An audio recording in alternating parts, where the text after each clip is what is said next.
What's up, Rock and Soul fam? So ngayon nandito tayo sa Stantia Mall branch. Since dito na rin tayo, pakita ko lang sa inyo kung ano yung mga bagong dumating na stocks dito sa Rock and Soul. So unahin natin siguro ano ba mga pwede. Check lang natin tong mga Crocs na bagong colorway ng Salehi. Hindi pala Salehi yun, Kael. Salehi. Ito yung una, this is Niagara. So itong colorway na to, gray lang siya. Naiba lang yung tone dito sa may toe part and yung sa ilalim niya. So kung mapapansin nyo bakit ganito, yung style ng outsole niya. So ito yung fingerprint ni Salehi, tama ba? Ayan. So, ito yung una, Salehi, na collab sa Crocs na Niagara. And then, meron pang isang dumating niyan. So, darker naman. Anong katulad ng colorway nito sa Yeezy Slide? So, para siyang State Marine.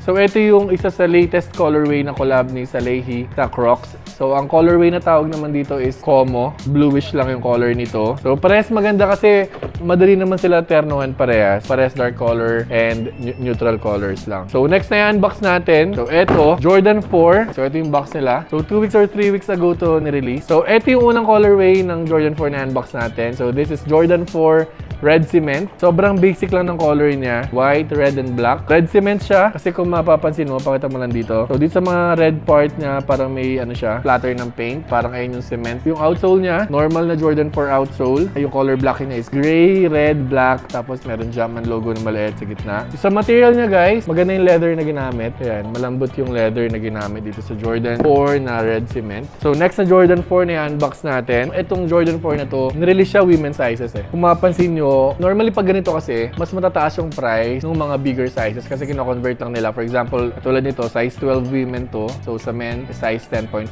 to. So, yung mga ganong size, ay yung medyo mataas talaga yung value.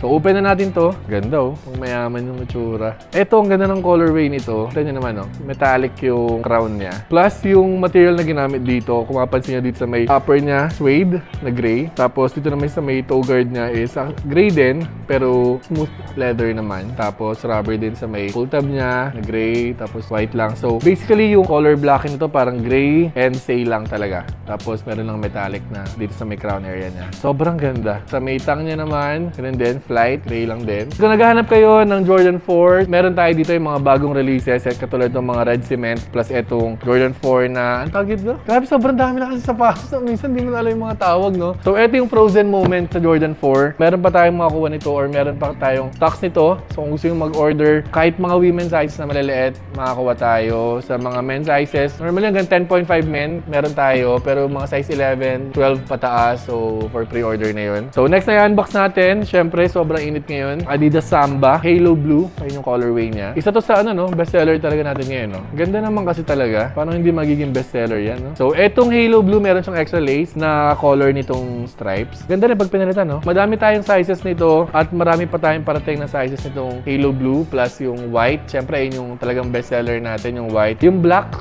medyo sakto lang, no? Pero may mga naghahanap pa din, especially panlalaki, no? Kung naghahanap kayo, gusto nyo siyempre maging in sa trend, punta lang kayo kahit sa ang branches ng Rock and Soul. So, meron tayo niyan. Samba OG na white plus etong Halo Blue. Meron pa pala yung clay, no? Actually, marami kaming parating this week. Itong video na to, ma-upload to ng Sunday. On hand na namin lahat ng stocks namin by that day. Ang tagal ko rin kasi hindi nakapag-unboxing kasi yung mga vlogs namin lately, puro sa Psycho League. Kaya na-miss ko rin magpunta sa shop para at least mapagpakita rin sa inyo ng mga bagong releases na meron tayo dito sa Rock and Soul. So, next is etong Dunk Low Retro na Polar Blue. So, eto parang nirelease lang to 2 days, 3 days ago. So, pakita ko lang. Yan, ang ganda ng colorway nito. Parang UNC na medyo lilac. Diba? Parang pinaghalo. Pag sa lalaki naman, ang tingin natin medyo UNC. Pag sa babae, tingin nila medyo lilac. Guys, kung naghahanap kayo ng bagong colorway na Dunks, alam nyo na saan kayo bibili. Ito, mas mura to. Estancia, tsaka ATC. Plus, syempre yung mga upcoming branches natin, yung Fairview Terraces. Mamaya, papakita ko sa inyo ang update ng Fairview Terraces natin. Pupuntahan ko yung site mamayang madaling araw. Mamaya, natapusin ko na muna to. Unbox muna natin next. So, ito yung latest colorway din ng Yeezy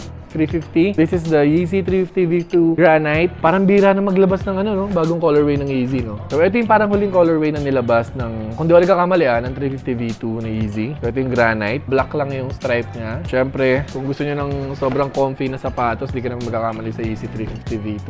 So, next natin, isa pa sa best selling items natin, itong mga Veha natin. So, ito, nag-restock din tayo nito. Actually, kompleto yung sizes natin ngayon ng mga Veha. Ito yung Veha Esplar. And ito naman yung Veha na Campo. So, meron pa tayong mga ibang colorways ito, guys. Parehas na black lang yung pinakita ko sa inyo kasi gusto ko lang din ma-compare and makita yung difference ng Esplar tsaka ng Campo. Parang parehas kasi, di ba? Pagka magkatabi na sila, mapansin nyo na mas parang slim yung Esplar. Pero ano mas gusto ng mga customers natin?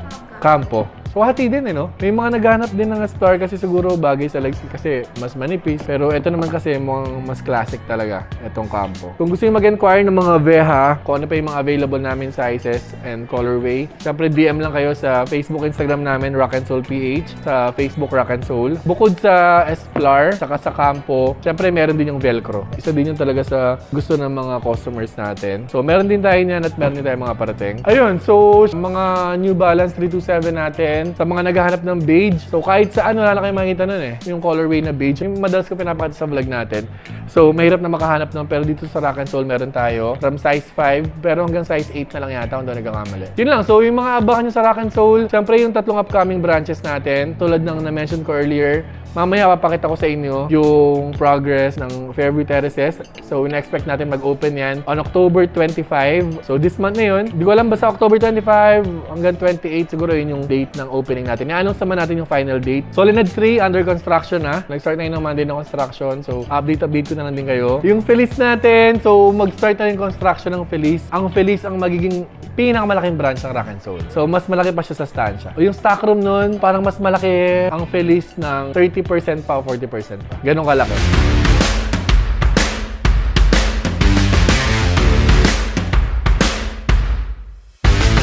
Kakatapos na ng first quarter, score 22-8. So, kalaban namin, team nila Papa Joe. So, nandiyan sila Makoy. Yung announcer natin, si Boss Big Boy. Check pa ito.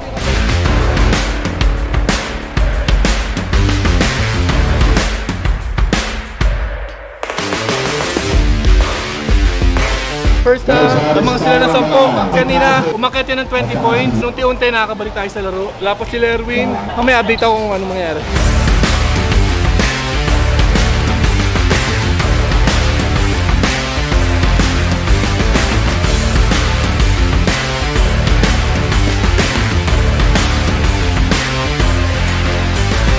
So, update guys! Isa na lang lamang ng kalaban. So, from 20 points, 2 minutes na lang dito sa third quarter. Isa na lang lamang nila. Isang cheer para sa Red Team! Go Red!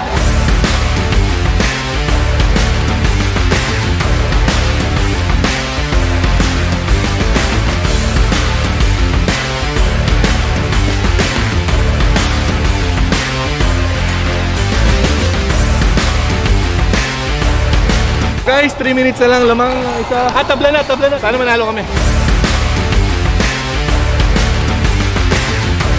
Hidalgo, take pass, press.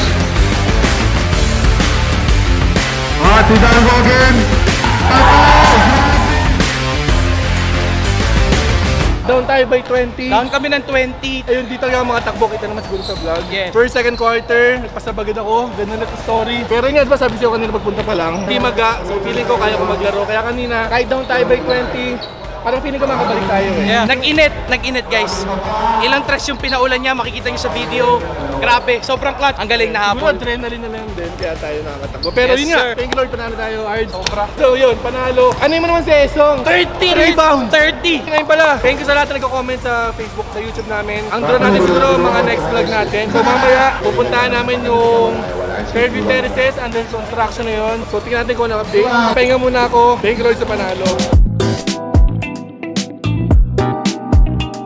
Yo, what's up, Rock and Soul fam? So, time check lang. It's 12:30 na ng madaling araw. So, ngayon, pupunta tayo ngayon sa site natin sa Fairview Terraces. So, papakita ko sa inyo kung ano na yung progress ng construction doon sa branch na yun. And yun, itutur ko kayo kahit hindi pa tapos, guys. So, papakita ko lang sa inyo kung ano yung mga plano natin doon sa branch na yun. So, nandito na tayo ngayon sa Fairview Terraces. So, pakita ko lang sa inyo yung location muna natin para at least alam nyo na agad puntahan. Ayun yung parang open park nila. So, nandun yung Jayco, Romantic Baboy, tapos merong malaking puno dyan. So, nandyan din yung highway. Pagpasok nyo dito, ito yung Coffee Bean, tapos ito yung activity center nila. Tapos, itong tarpaulin na malaki na to, ayun yung magiging malaking shop ng Anta dito. Tapos, sa kanan, ayan guys, pakita ko lang sa inyo. Ayun yung shop natin. Katabi siya ng Guest. So, sa gitna siya ng Anta and ng Guest. So, yan yung shop natin dito sa Fairview Terraces. So, from entrance, makikita niyo siya agad sa right side. So, medyo busy sila ngayon, kaya